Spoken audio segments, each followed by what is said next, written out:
long and hard about what to read from DIVAH, and in the end I decided that I was going to start with the beginning, even though you're all going to go home and start with the beginning too, but I'll only read chapter 1 and then move on to some of my more favorite parts of the book, although I like chapter 1. Okay. Looking back on it, the day was like any other, the day before the demons came. The sun rose, the sun set, the clouds pushed their way across the sky. Itzy Nash was traveling by train that day, and as the Hudson River sped by, she pressed her face to the train's window. The wide river was a deep ribbon of a bruise. Above, bloated thunderheads sagged beneath their weight, nearly touching the water. Her camera sat in her lap, cradled between her two slightly damped hands, and she raised it and took a picture. The car was unusually empty, and between the silence and the train's city progress, Itzy felt her eyes grow heavy. The only other occupant, as far as she could see, was a man in the far corner, down the aisle by the sliding doors. She could just see the top of the man's head, balding, stringy hair combed over a shiny circle of skin. She took a picture of this as well. Itzy was traveling to the city by train, New York City, to stay with her aging Aunt Maud, her father's idea of a fine summer break. But her father's sister was old and mean, an appalling combination in anyone. She was also incredibly rich, which magnified her meanness and bestowed an unfortunate entitlement to all of her opinions. Aunt Maud did not like children. The affliction of childhood, in Aunt Maud's view, continued until when one was safely into their middle age. It was Aunt Maud who had advised her father to put Itzy up for adoption when Itzy's mother had first disappeared, claiming, unsuccessfully, it was best for the infant. When he refused, she disavowed any future dealings with the child, speaking to her only when it was unavoidable, and then directing her gaze at some vague point over Itzy's head. At 17, Aunt Maud still placed Itzy at the children's table at family events. Her father begged her to endure these embarrassments with grace, muttering something about Aunt Maud's contributions to polite society. And now, a long summer in polite society lurked ahead. Itzy Nash was doomed from the start. Itzy's eyes finally closed as an inevitable rain ran thick rivulets down the window. In her sleep, she was on a train, remarkably similar to the one she was boarding that very morning. The sky outside loomed just as threateningly. Her old duffel bag was at her feet. Only the occupant in the corner seat was different. The man had undergone a startling transformation and was, for all intents and purposes, no longer a man. He was bigger, for one. A hunchback bulged depressingly from between his shoulders, and he had more hair than Itzy remembered. His breath appeared labored as he struggled to his feet.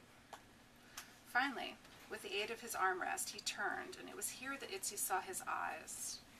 Eyes like these, she hoped, could only appear in a dream. They burned with something eternal and dark and entirely ruined. The creature shuffled toward her, twisting on a broken ankle.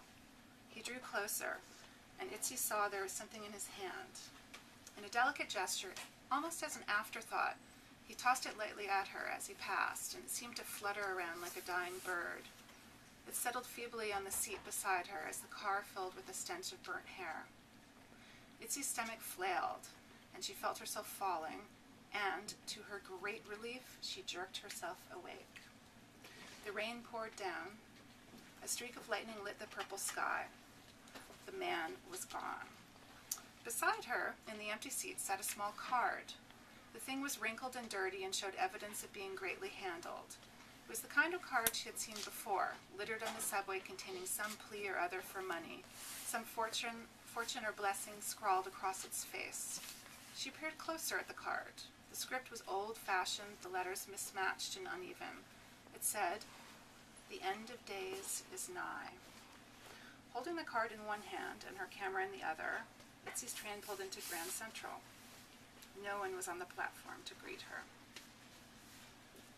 So we're going to take Itzy now to the Carlyle Hotel where she is living and has checked in and has met a motley group of people. She's about to go on a tour of the tunnels beneath the Carlyle Hotel with Johnny, the elevator boy. So he says, Ever heard of Marilyn Monroe? Johnny asked. He took a ring of keys from his pocket and flipped through them. Nervous, Itzy looked over her shoulder for Stan, but he had reclaimed his perch on the sidewalk, whistling. Of course, she replied, annoyed. I've got keys to all sorts of places. He grinned. Johnny found the right key and opened the old metal door. It was warped and it scraped against the floor tiles. Beyond, Itzy saw a few wooden stairs leading down, and then darkness. It smelled like oil and damp. Itzy's stomach sunk. Welcome to Marilyn's tunnels. Johnny flipped on the light switch and the stairs emerged from the shadows. He skipped down a few steps and turned, holding out his hand. Itzy didn't move. You're not afraid, are you? I've got a flashlight. He clicked it on, holding it beneath his chin ghoulishly. Cute. Flattery will get you everywhere, Johnny smiled.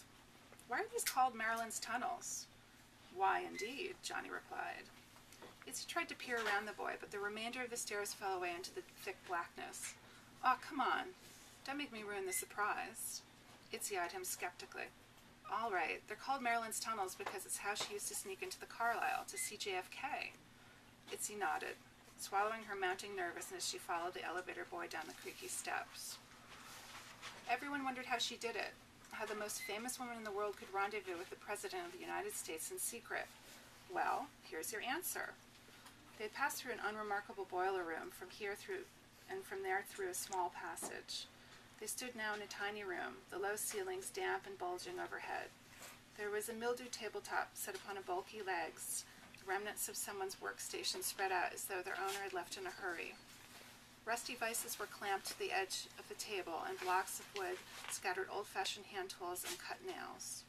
Off to one side, Itzy could see a set of bricked-up stairs, evidence of an old passageway.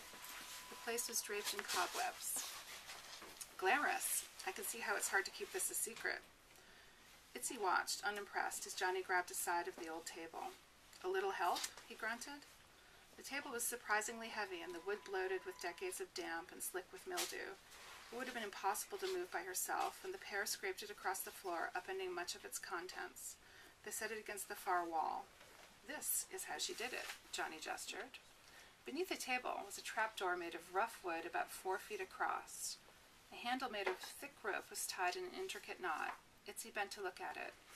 That, my dear, he said, is called a demon hitch. The knot? Itzy asked. Johnny nodded. What do you know about demons? Itzy asked sharply. Not a thing, Johnny smiled widely. But I do know knots. My father was a sailor. I've got to load my film. Itzy looked around the small room. The light bulb had a rusted metal pull cord. Can you turn that off? I need to do it in complete dark. Johnny raised a flirtatious eyebrow, but Itzy ignored him. It's really fast film, for shooting in the basement without a flash. The silver crystals on the emulsion are extremely sensitive. Don't worry, Johnny, I can load this thing in seconds. I practice with my eyes shut all the time. Hey, I'm not afraid of the dark, he winked, reaching for the cord. Itzy still slept with the lights on, and as the room plunged into blackness, she felt her heart pound. Squeezing her eyes shut against it, she imagined herself, as she always did, in her most favorite place, the gardens of her father's small cottage in Brittany. It was her father's retreat, the place where he'd go when researching or writing a book. It was where he had first given her the Leica, to keep her busy and out of his hair, and she spent the daylight hours outside learning how to use it. The sunlight there had a very particular quality to it, a paleness that she could recall even here, in the dank workshop, perfectly. It was her trick for surviving the dark.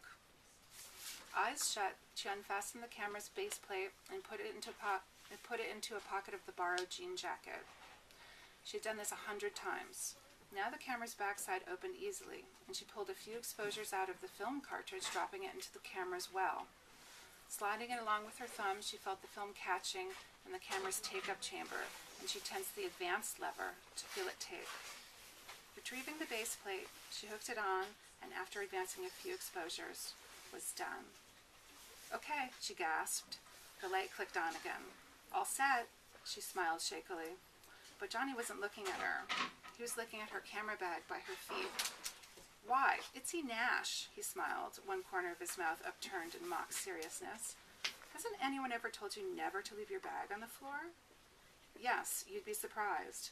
She snatched up the bag. I thought you thought you didn't know anything about demons, Johnny.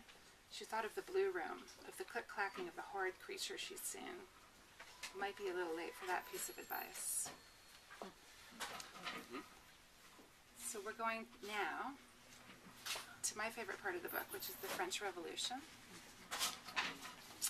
the Reign of Terror in 1789, where all the aristocracy are demons. And the narrator of the section is Luke, who's an angel, a fallen angel, who is Itzy's love interest. Okay, chapter 44.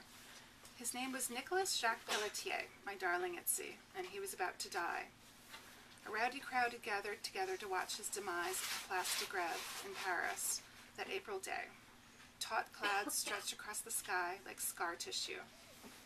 "This is to be your salvation, Luke," Maurice grunted. For months, Maurice had been distant, secretive. Now his eyes were bright, his wings tensed and ready. We wandered the crowd as they grew restless. In the center, a large stage had been erected, and upon it something new, something never before seen, a novelty of the French innovation. It towered over the restless crowd and had been painted scarlet, the color of blood. Its blade was polished, and in it I saw the crowd reflected back upon itself in miniature, as if all the world had suddenly come to exist in its honed slant. Vendors sold curiosities, hastily printed cards with heads torn from bodies, lead charms, roasted pigeons. We took our place amongst the enthusiasts who had gathered up front. An old woman next to me had brought thread and needle, and she busied herself making a lace collar, while the executioner lurked upon the scaffolding in the shadows of the strange new apparatus. "They'll not like this. You watch." Maurice turned to me, grimacing. "Why?" "Too clean. Too quick." I nodded. "They need to see pain," Maurice continued, scanning the buildings on the edge of the square. "Their insides need to come out for them to feel satisfied." The executioner, a gargantuan man named Charles-Henri Sanson, dallied, allowing the crowd to grow restless and bloodthirsty.